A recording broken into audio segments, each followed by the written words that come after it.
Wesley L. Fox, a retired Marine Corps colonel who received the Medal of Honor for rallying his men during a Vietnam War operation that decimated enemy sanctuaries along the mountain jungle border with Laos, died November 24 at his home in Blacksburg, VA.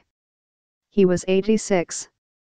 The Congressional Medal of Honor Society announced his death but did not provide a cause. Colonel Fox, a self-described farm boy from Virginia's Shenandoah Valley, grew up entranced by tales of forebears who shed blood for the Confederacy to fight what they called Yankee aggression.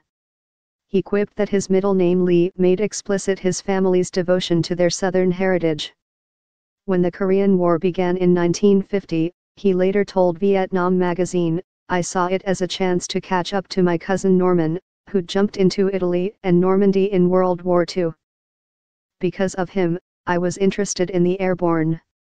One rainy day when we couldn't work on the farm," he said, "a buddy and I drove to the recruiters in Washington, D.C. I told the Marine recruiter I was trying to decide between the Marines and the airborne. He said, 'Hal, boy, what's wrong with the Paramarines?' That did it. I didn't know the Paramarines disbanded in 1944. If I'd seen an Army recruiter first, who knows? But that lying Marine got to me first." He was wounded in action while serving as a rifleman and, after the war, became a drill instructor, recruiter, master parachutist and award-winning shooter at service rifle and pistol matches. Above all, he told the Library of Congress Veterans History Project, he yearned to return to combat and saw President Lyndon B. Johnson's announcement about committing ground troops to Vietnam as his chance. He was probably the only leatherneck in the world to consider himself screwed when he, then a gunnery sergeant, was instead assigned to Marine duty protecting a NATO meeting in Paris. Because of a huge demand for seasoned Marine leaders in Vietnam, he received a temporary commission as a second lieutenant in 1966. He arrived the next year, advising a South Vietnamese Marine battalion whose tactics, he said, were best summed up as search and avoid.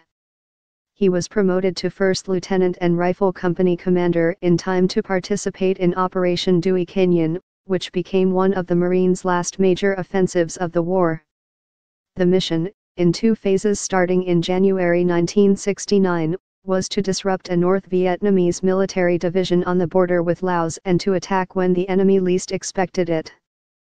They were considered to be the best operations we ever conducted in South Vietnam, said military historian Bing West, a Marine Corps infantry officer during the war.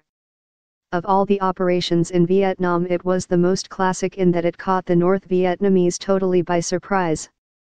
First, the North Vietnamese never thought it would happen because it was the height of monsoon season, West said. Second, they expected the Marines would transport themselves by helicopter, giving them warning. This time, they went overland through the mountains. Some of the units like Fox's went 4 to 7 days without resupplies, boiling roots to eat.